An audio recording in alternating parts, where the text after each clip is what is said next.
राज्यपाल के अभिभाषण से उत्तराखंड बजट सत्र की हुई शुरुआत। राज्य सरकार की उपलब्धियों का किया बखान। कहा, उत्तराखंड को अग्रणी राज्यों में शामिल करने के लिए हो रहा काम।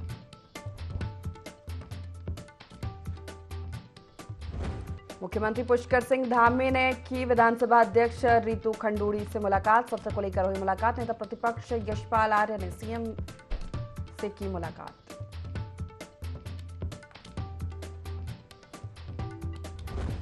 पूर्व मुख्यमंत्री हरीश रावत ने रखा मौन व्रत। गैरसैंण में बजट सत्र नहीं किए जाने को लेकर रखा मौन व्रत। कहा, सरकार को गैरसैंण जाने में लगती है ठंड।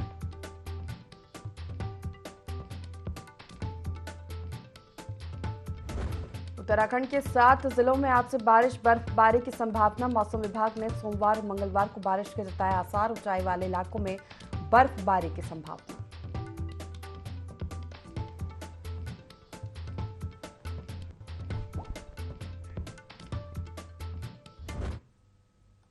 नमस्कार, बहुत स्वागत है आपका देवभूमि लाइव देख रहे हैं आप। मैं हूं आपके साथ प्रशिता शर्मा। बुलेटिन की शुरुआत करते कोटद्वार की मालन नदी के टूटे पुल के निर्माण का डीओ मुख्यमंत्री पुष्कर सिंह धामी ने पास कर दिया है, जिसको लेकर विधानसभा अध्यक्ष रितु खंडूड़ी ने मुख्यमंत्री का आभार जताया है।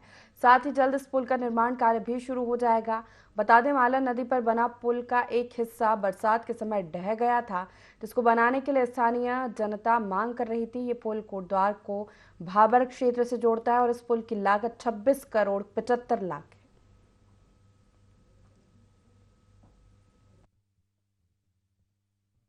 वासियों को बताना चाहूंगी कि मालन नदी का जो पुल ध्वस्त हुआ था, उसमें करीबन 6-7 महीने हो गए हैं। आज आपको मुझे बताते हुए अत्यंत प्रसन्नता हो रही है कि उत्तराखंड सरकार ने उसका गवर्नमेंट ऑर्डर जीओ जो है वो कल निकाला है। आदरणीय मुख्यमंत्री जी का मैं बहुत बहुत आभार व्यक्त करना चाहती हूँ कि 26 करोड़ और 75 लाख, करीबन 26 करोड़ 75 लाख का जो एस्टिमेट बना था वो उन्होंने उसकी स्वीकृति दी है।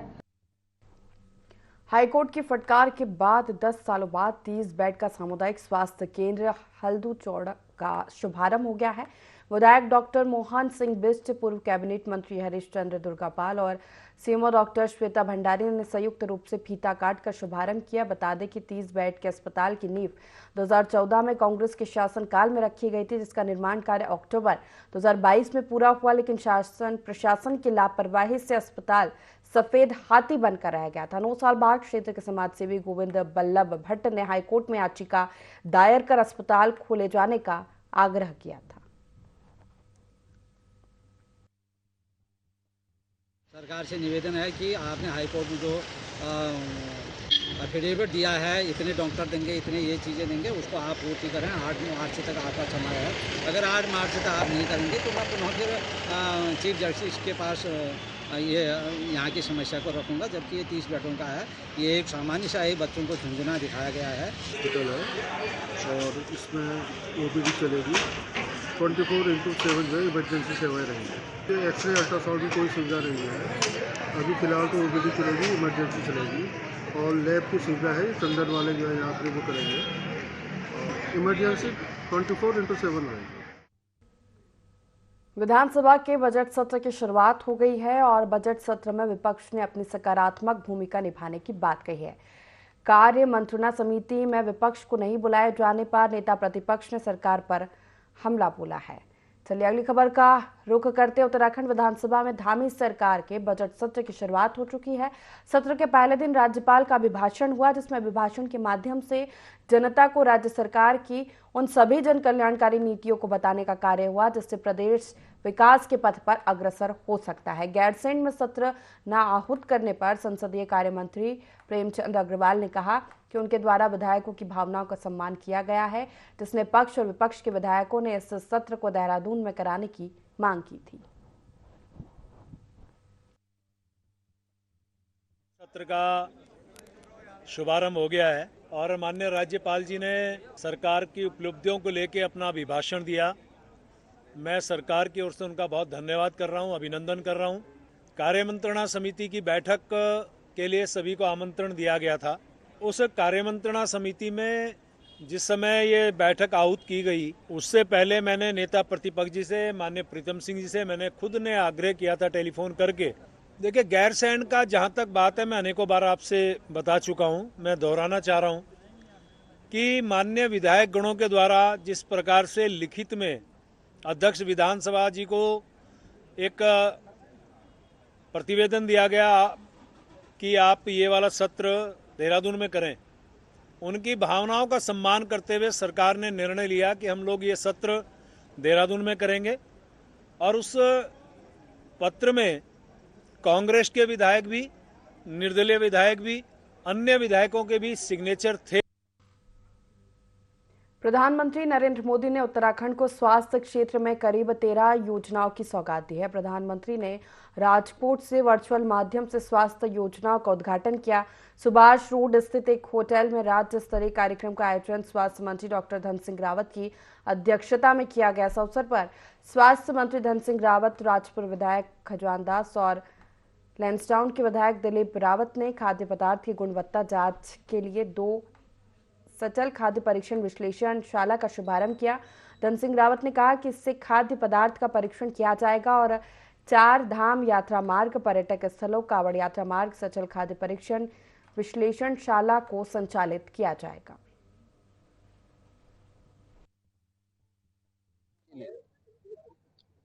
राजकोट गुजरात से 48,000 करोड़ रुपए के स्वास्थ्य के क्षेत्र में एम्स हो गया, क्रिटिकल केयर ब्लॉक हो गया, कई चीजों का लोकार्पण भी किया है और भूमि पूजन भी किया है। खाद्य सुरक्षा विभाग है, उसकी 2 गाड़ियों का भी आज वर्चुअली यहाँ पे उन्होंने लोकार्पण किया है, जहाँ पे कि हम खड़े हैं। और मैं ये कह सकता हूँ कि उत्तराखंड के लिए 4 धाम यात्रा के लिए भी हमारे प्रधानमंत्री जी के द्वारा जितना पैसा हमने उनसे मांगा उन्होंने दिया है। मेडिकल कॉलेजों के लिए भी पैसा दे दिया है और हमारे 3 मेडिकल कॉलेज इन 3 सालों में बनके तैयार हो जाए। स्वास्थ्य विभाग जिले के सभी सरकारी अस्पतालों में रूफ सोलर प्लांट लगाने जा रहा है, जिससे मरीजों को बिजली कटौती से छुटकारा मिल जाएगा। वहीं अस्पतालों में भारी भरकम बिजली के बिल से भी विभाग को निजात मिल पाएगी। बता दें, शहर और देहात, मंगलौर और नारसन जैसे क्षेत्रों के अस्पतालों में घंटों बिजली कटौती से मरीजों को परेशानियों का सामना करना पड़ता है, इसलिए स्वास्थ्य विभाग अब सोलर प्लांट लगाएगा।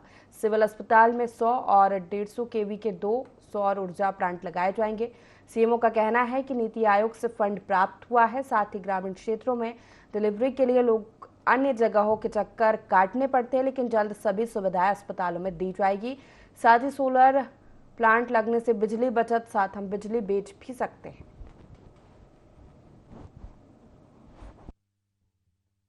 आयोग से फंड्स प्राप्त हुए थे। पिछली बार हमारा आकांक्षी ब्लॉक भी है, प्लस हमें अवार्ड के फॉर्म में भी मिला था, यहाँ धनराशि मिली थी। तो उसमें हमने सभी समस्त CSCs पे और 10 हमारी PSC हैं, उनमें हम अभी सोलर प्लांट्स ऊपर लगवा रहे हैं छतों पे, जिससे कि बिजली की समस्या वाला सारा समाधान हो जाएगा। 24/7 आपको बिजली अवेलेबल रहेगी। तो वहाँ उसी हिसाब से, और फिर हम कोशिश कर रहे हैं जैसे जैसे एक्टिविटीज़ होंगी उन्हें हम अच्छे डिलीवरी पॉइंट्स बनाएंगे, तो जिससे कि वहाँ पे जो गांव के लोगों को शहर में आना पड़ता है, जैसे SDH आना पड़ता है, उधर CRW महिला अस्पताल जाना पड़ता है, कोशिश करेंगे कि ऐसे सभी जगह हम डिलीवरी पॉइंट्स को अच्छे से ऑपरेट कर पाएँ, जिससे कि 24 घंटे उन्हें डिलीवरी की सुविधा वहाँ पे मिले। चंपावत जिले के बाराकोट में पहली ब्लॉक पब्लिक हेल्थ यूनिट का प्रधानमंत्री नरेंद्र मोदी ने वर्चुअल माध्यम से शुभारंभ किया। बाराकोट चिकित्सालय के डॉक्टर अधीक्षक डॉक्टर मनजीत सिंह की अध्यक्षता में कार्यक्रम हुआ, जिसमें मुख्य अतिथि के तौर पर बाराकोट ब्लॉक प्रमुख विनीता फरत्याल मौजूद रही। उन्होंने बाराकोट ब्लॉक में जिले की पहली पब्लिक हेल्थ यूनिट खोलने के लिए PM मोदी और मुख्यमंत्री धामी को धन्यवाद दिया। वहीं CMO डॉक्टर KK अग्रवाल ने बताया कि block public health unit Champawat जिले की पहली यूनिट है, जिसे बाराकोट में खोला गया है।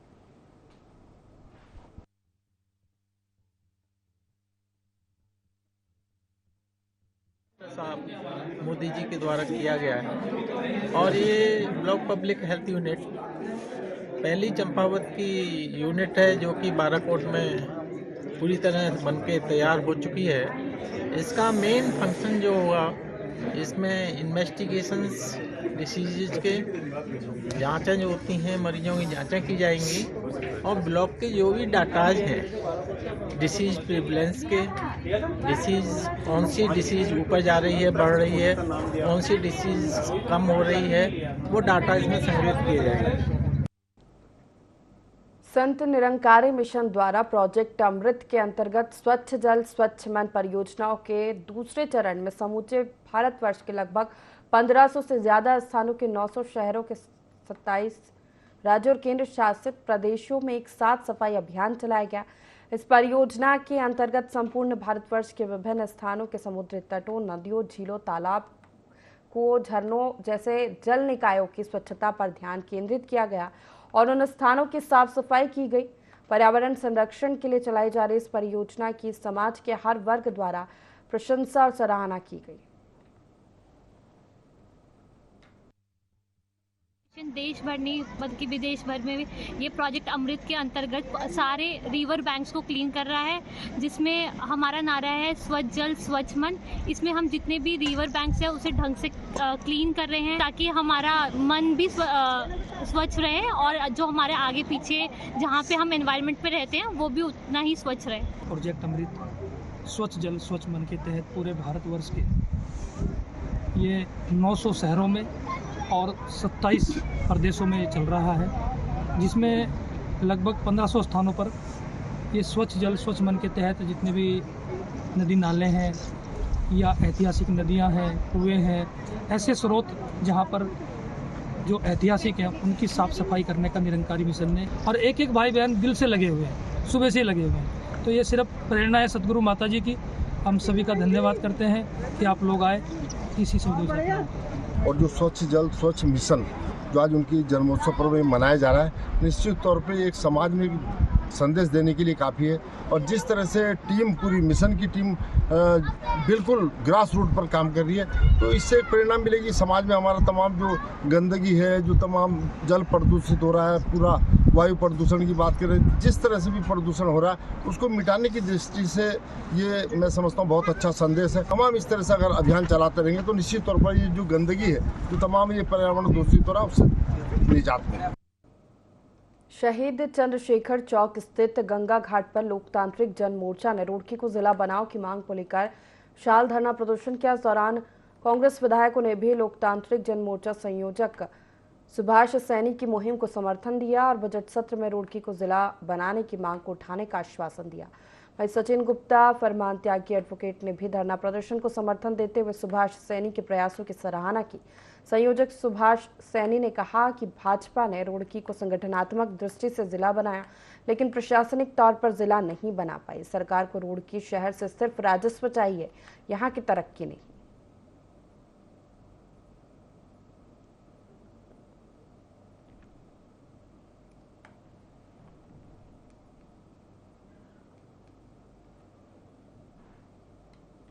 उत्तराखंड बजट सत्र गैरसैंण के बदले देहरादून में आहूत करने से नाराज पूर्व मुख्यमंत्री हरीश रावत ने देहरादून के गांधी पार्क में 1 घंटे का मौन व्रत रखा।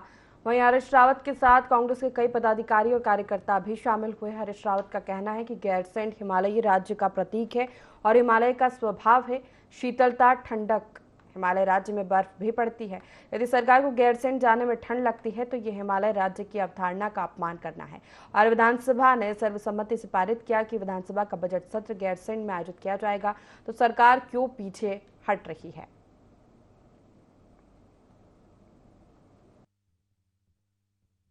हिमालयी राज्य का प्रतीक है, एक शब्द प्रतीक शब्द है। संसद ने गैरसैंण इस उत्तराखंड को हिमालयी राज्य की परिकल्पना के साथ बनाया। इसका जो सृजन हुआ, जिसका जो स्थापना हुई, वो हिमालयी राज्य के रूप में हुई। और हिमालय का स्वभाव है शीतलता, ठंडापन, बर्फ भी पड़ेगी, बारिशें भी होंगी, जंगल भी होंगे, चढ़ाई भी होगी। तो यदि सरकार को गैरसैंण जाने में ठंड लगे तो इसका मतलब है आप हिमालयी राज्य की अवधारणा का अपमान कर रहे हैं। उत्तराखंड क्रांति दल ने डोईवाला में महारैली निकालकर प्रदेश सरकार पर मूल निवास और सशक्त भू कानून लागू नहीं किए जाने पर आक्रोश जताया है। कहा कि प्रदेश सरकार उत्तराखंड की मूल अवधारणा के साथ खिलवाड़ कर रही है। सत्तासीन सरकारें अपनी सुविधा के लिए मूल निवास की बजाय स्थायी निवास प्रमाण पत्र जारी कर रही है, जिससे राज्य के मूल निवासियों को नौकरियों से वंचित रहना पड़ रहा है। मूल निवास की कट ऑफ डेट 1950 किए जाने की मांग की गई है। साथ ही हिमाचल की तर्ज पर सशक्त भू कानून लागू करने की मांग भी की, जिससे कि उत्तराखंड के जल, जमीन, जंगल और नौकरियों पर यहां के मूल निवासियों के अधिकार सुरक्षित रहे।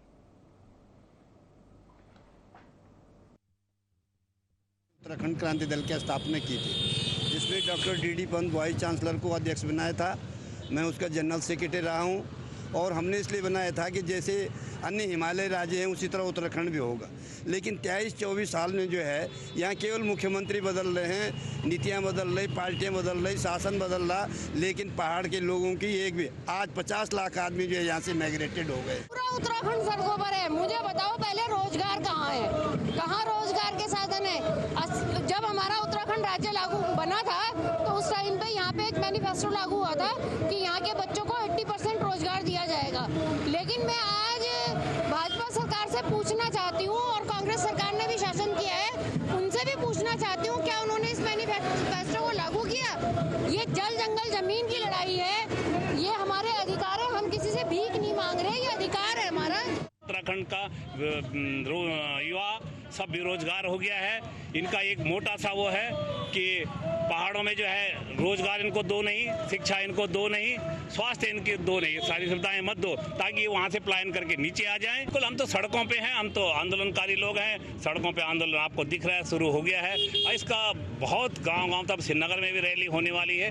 तो इसका गांव-गांव तक लोग समझ चुके हैं कि एक्चुअली बिना मूल निवास के उत्तराखंड का भला नहीं हो सकता है, बिल्कुल नहीं। विधानसभा के बजट सत्र की शुरुआत हो गई है और बजट सत्र में विपक्ष ने अपनी सकारात्मक भूमिका निभाने की बात कही है। कार्य मंत्रणा समिति में विपक्ष को नहीं बुलाए जाने पर नेता प्रतिपक्ष ने सरकार पर सवाल उठाए। उन्होंने कहा कि सरकार संख्या बल का हवाला देकर नियम और परंपराओं की अनदेखी कर रही है। यशपाल आर्य ने कहा कि ऐसा पहली बार है जब संख्या बल के आधार पर सरकार ने कार्य मंत्रणा समिति में बिना विपक्ष के ये एजेंडा को तय किया है। नेता प्रतिपक्ष यशपाल आर्य ने कहा कि सदन नियम और परंपराओं के तहत ही चलता है और हम सकारात्मक विपक्ष की भूमिका निभाएंगे। जानकारी मिली है कि कार्यमंत्रणा समिति की बैठक कल संपन्न हो चुकी है। इस संदर्भ में हमसे कोई वार्ता नहीं हुई, बातचीत नहीं हुई है और पहले भी जो इस्तीफा त्यागपत्र दिया गया मेरे द्वारा माननीय सदस्य प्रीतम सिंह जी द्वारा, उसका आधार क्या था यह भी समझने की जरूरत है। उन्होंने कहा था कि संख्या बल आधार है।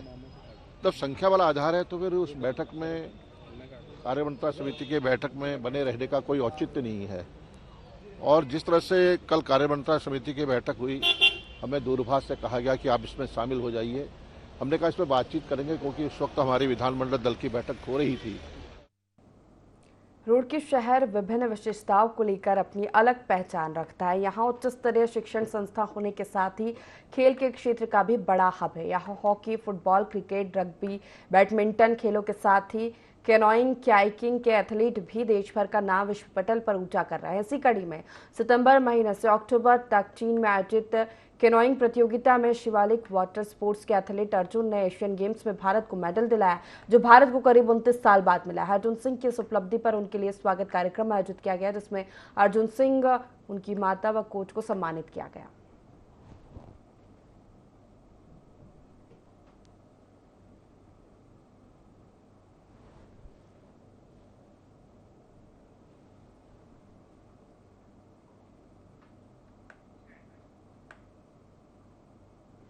बात जब छुट्टी और देश में ही कहीं घूमने जाने की हो तो बहुत संभव कि इस प्लान में उत्तराखंड या उत्तराखंड के ही किसी नगर, शहर और हिल स्टेशन का नाम तय हो, क्योंकि आमतौर पर हम सबकी पसंद का एक हिस्सा है पहाड़, नदी, झरने, पेड़ पौधों के साथ साथ शुद्ध हवा और खुश रंग वातावरण की तरफ झुका रहता है। और संयोग से ये सब कुछ हमें पहाड़ों में मिल जाता है। इसी पर देखिए खास रिपोर्ट।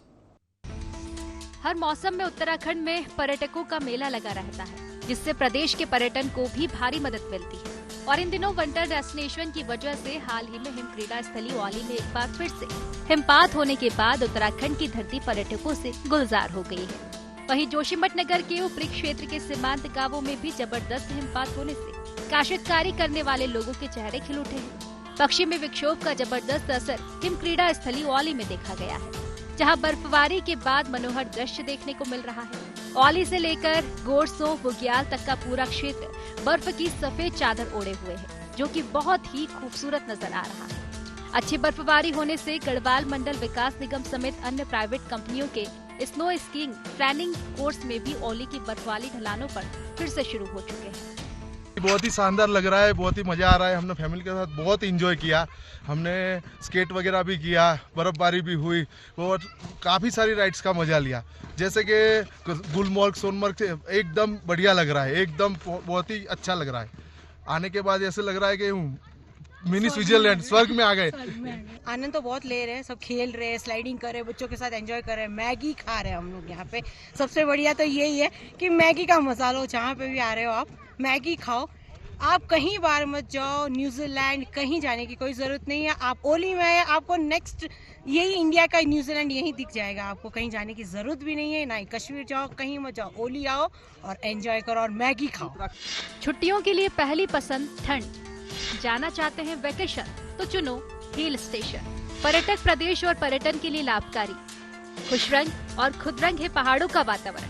बर्फ की सफेद चादरों से ढके पहाड़, पहाड़ों के बाजार पर्यटकों से गुलजार, पहाड़ी संगीत और गीतों पर मिलाई ताल से ताल, प्राकृतिक सुंदरता और प्रकृति का अद्भुत लुत्फ। यूरोपीय देशों से कम नहीं पहाड़ों की वादियाँ, बर्फबारी से काश्तकारों के चेहरे खिले। ऑरेंज अलर्ट के बाद बर्फ की सफेद चादर से ढकी औली की हंसी वादियाँ और बर्फ से लदे पहाड़ बुग्याल पर्यटकों को काफी लुभा रहे हैं। विंटर डेस्टिनेशन औली में बर्फबारी देखने पहुंचे पर्यटकों की जैसे मन की मुरादें पूरी हो गई। वहीं गढ़वाल हिमालय की दर्जनों श्वेत धवल पर्वत चोटियां पर्यटकों को अपने आकर्षण में खींचती नजर आ रही है। साथ ही उत्तराखंड की सबसे ऊंची पवित्र नंदा देवी हिम शिखर के दर्शन मात्र से ही पर्यटकों की थकान दूर हो रही है। पर्यटक अपने परिवार के साथ औली की खूबसूरत बर्फीली वादियों में लम्हों को यादगार बनाने के लिए बर्फबारी के बीच पहाड़ी संगीत और खुले आसमान के नीचे जमकर थिरकते भी नजर आ रहे हैं। ऐसा लग रहा है जैसे कश्मीर में आ गए हैं। चारों तरफ बर्फबारी हो रही है, बहुत एंजॉय हो रहा है। चारों तरफ वादियाँ है, जैसे स्विट्जरलैंड में आ गए। बहुत ही सुंदर नज़ारा है, बहुत मज़ा आ रहा है। और हमने यहाँ बहुत सारी राइड्स की, स्केटिंग किया, वो स्लाइडिंग किया, बहुत सारे एंजॉय किया और डांस भी किया बर्फबारी में, एक दूसरे के ऊपर बर्फ डाला, फुल एंजॉयमेंट। बहुत बर्फबारी का एंजॉय कर रहे हैं और ओली तो बहुत अच्छा है, सिटी भी अच्छी है, यहाँ के लोग बहुत ही अच्छे, सब एकदम जैसे कि लगता है कि हाँ नहीं कहीं आगे जन्नत है, जन्नत ओली। बहुत अच्छा लग रहा है। वैसे होली के अंदर आप कहीं भी, मैं तो एक ही चीज़ बोलता हूँ, कोई भी होली के अंदर घूमने के लिए आइए तो बहुत बेस्ट है। दिसंबर जनवरी में भी और बहुत अच्छा होली के अंदर बर्फ भी है, फुल एंजॉय हो रहा है हमारा और मजा भी, स्नोफॉल की आशा भी ऐसी लग रही है अभी कि स्नोफॉल पड़ने वाला है, पर बहुत बढ़िया है सर। कोई भी आइए तो इधर आइए।